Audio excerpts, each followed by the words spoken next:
In 2020, Netflix released the docuseries World's Most Wanted. This series profiled 5 of the most wanted fugitives worldwide and the crimes that put them on the list. Despite the heavy profiles around each criminal covered, they still managed to evade being captured. Some of these criminals are a step ahead of the people looking for them, while others have connections in all the right places. As we watched this docuseries, we learned more about Felician Kabuga's ties to the Rwandan genocide, Semyon Mogilevic's multi-billion-dollar criminal empire, how Ismael Zambada Garcia shaped drug trafficking in Mexico, Samantha Luth's passionate outlook on extreme terrorism, and the Mafia murders committed by Matteo Messina Denaro. It has been 4 years since this series was released. 2 of the 5 fugitives have been caught. There are also theories suggesting that another fugitive was assassinated by a hitman. All of this and more will be covered in today's video as we delve into the crimes that put these fugitives on the most wanted list and the manhunts to bring them to justice. Stay tuned to find out who's behind bars, who's dead, and who's still on the run today. Since the release of Netflix's World's Most Wanted, Felician Kabuga has been captured, but this doesn't make his story any less fascinating. This fugitive was on the run for 26 years before he was caught. At the age of 85, the senior citizen was finally brought to prison. Felician was at one point a Rwandan businessman who was from a Hutu ethnic group. In 1994, the Rwandan genocide occurred. During this time, Felician was one of the most prominent financial supporters of the Hutu extremists who were targeting the minority Tutsi community. He was funding the radio-television Libre de Mille Collines. This was a broadcasting station that encouraged people to inflict acts of violence on anyone from the Tutsi community. The genocide came to an end, and Hutu supporters were to pay for their crimes against humanity. As people were getting arrested, Felician went on the run. This launched a manhunt that spanned just over a quarter of a century. Authorities searched for the wanted fugitives in several countries. There were rumors that he tried to seek asylum in Switzerland but was denied. Places like the Congo and Kenya were also prime spots for the search, but he was eventually found in Greater Paris. At the time of his arrest, he was living under a false identity. During his time as a fugitive, it's believed that there were around 28 different fake aliases that he used to travel and reside without drawing attention to himself. The International Residual Mechanism for Criminal Tribunals caught him during an operation that involved searching several areas and relied heavily on international community support. While Felician was arrested in 2020, he was declared unfit to stand trial in 2023. At 88 years old, the once fugitive's health has rapidly declined. He suffers from dementia, and the medical professionals who have been monitoring him do not see his health improving in the future. His physical and mental health have deteriorated to the point where he no longer has the capabilities needed to participate in the trial. Many people believe that the decision to suspend his trial denied justice to the genocide victims. Authorities were able to catch Felician Kabuga, but they haven't had the same luck with Semyon Mogilevich. Semyon is one of the most interesting modern criminals we've covered.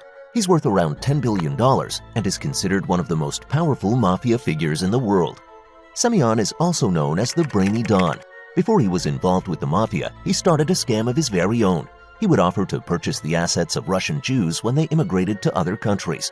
The plan was for him to sell the assets and send the money from the proceeds to the immigrant families. Instead, he pocketed the money, and there was nothing these people could do about it since they were in a different country. He eventually got involved with the Russian Mafia, where he got involved in a wide array of illegal activities, which eventually led to him building his own multi-billion-dollar criminal empire. This empire included money laundering, prostitution rings, drug trafficking, and more. He also specialized in taking dirty money and making it clean. But one of the unique things about the Brainy Don was his ability to network with the right people in the right places. This gave him a layer of protection that other criminals don't have. At one point, he was protected because he was supplying information about rival gangsters to authorities. By doing this, he was under a contract that prevented the police from turning the investigation on him. Semyon has also formed close ties with Vladimir Putin, which many people believe is the reason why this mobster is still walking free today. They are known to be close friends. When Semyon was arrested for tax evasion, he posted bail. This immediately got him placed on the FBI's most wanted list. But even the most experienced agents aren't enough to bring down the Brainy Don. Semyon was allegedly able to use his relationship with Vladimir Putin to his advantage. You see, there is no extradition treaty between the US and Russia. If Vladimir Putin wants to keep his friends safe and free in Russia, he can. So, where is Semyon Mogilevich today? This is something that's unknown. Since he is free, many people assume that he's somewhere in Russia. There has been speculation that he's living with his family in Moscow. While he was officially removed from the FBI's most wanted list in 2015, the search for this man continues. The FBI won't stop until he has been brought to justice. Make sure to check out our video about the Brainy Don to learn more about his multi-billionaire crime empire. Ismael Zambada Garcia, also known as El Mayo, has been a fugitive since 1998. He has been a prominent figure in the Mexican drug trade and is believed to be the head of the Sinaloa cartel. He started dealing drugs at the age of 16 and eventually became the right-hand man to Joaquin El Chapo Guzman. It's believed that El Mayo took over the cartel after El Chapo was arrested. El Mayo was noted as one of the strongest drug traffickers in Mexico.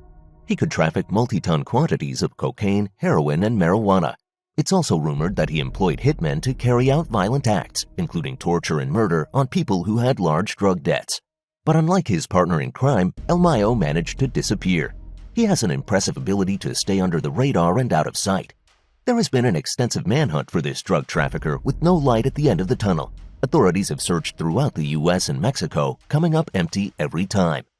The FBI isn't dealing with their average criminal when it comes to El Mayo.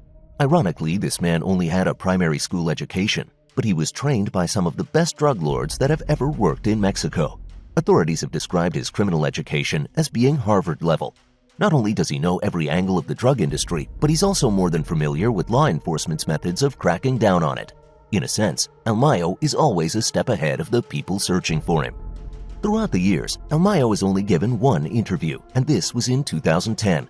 During this interview, he talked about how law enforcement came close to catching him multiple times, but his knowledge of the area and how to remain out of sight have kept him safe. He also mentioned that he only believes that he will get caught if he becomes slow and sloppy like El Chapo was. The hunt for El Mayo hasn't come to an end. Very little is known about his life after the 2010 interview. However, it's believed that he is suffering from diabetes now. There has been a theory floating around that he may have had reconstructive surgery to alter his appearance. If any shred of this rumor is true, it could be how he's able to blend into society without drawing attention. Samantha Luth is known to the media as the White Widow. She grew up as an average British millennial female. Her friends and family never knew she had a violent bone in her body. The last thing they ever expected to hear was that she was involved in terrorist activities. Now, she's one of the most wanted terrorism suspects in the world. At the age of 17, Samantha converted to Islam. She was introduced to the religion through Muslim friends of hers. Allegedly, she admired how close the family was. It was different from the life she led at home. But the family that introduced her into this religion had no idea how extreme her views would become. They simply wanted to open up their hearts and homes to the young girl. Samantha eventually met Jermaine Lindsay, with whom she shared a lot of similar values. The two ended up getting married and having children. Their picture-perfect family life wasn't enough to tame their extreme views. They had a plan to rattle the city of London. On July 7, 2005, Jermaine Lindsay and 3 other men coordinated suicide bombs on the city transit. This left 52 people dead and hundreds of passengers injured. Although Samantha played the role of a victimized wife in the media, she was becoming deeply involved with Al-Shabaab, an extremist group. Throughout the years, she has been linked to various terrorist attacks. Her involvement in terrorist activities has resulted in hundreds of deaths. Many of her co-conspirators have been caught and arrested, but Samantha remains free. She flew off the radar for a while, but was discovered to be living in Kenya after the birth of her 4th child. While she was able to escape before authorities could catch her, she did leave behind a laptop. On the laptop, authorities found poetry dedicated to Osama bin Laden. So where is Samantha Luth today? This is something that is unknown, but it hasn't stopped the rumors and speculation. One rumor is that she was assassinated by a Russian hitman in 2014, but there has been no evidence to prove or dismiss this theory. There's another theory that's even crazier. Some people believe that Samantha is currently training an all-female army of suicide bombers. However, military experts have been quick to deny the possibility of this theory. Since the release of Netflix's World's Most Wanted, Matteo Messina Denaro has passed away, but that doesn't take away from the mystique surrounding his story, from being on the run to eventually being captured. Let's delve into the story of the Ghost of Sicily. Matteo Messina Denaro was Toto Riina's protege. During his time in the Mafia, he was known to brag about how he could fill an entire cemetery with all of his victims. Some of the most notorious murders he's connected to are the 1992 killings of anti-Mafia prosecutors Giovanni Falcone and Paolo Borsellino. He also played a significant role in the 1993 bomb attacks through Milan, Florence, and Rome. It's not just murder that Matteo was wanted for. He played a very significant role in the organized crime syndicate. This man was connected to racketeering events, drug trafficking, money laundering schemes, and illegal waste dumping, among many other crimes.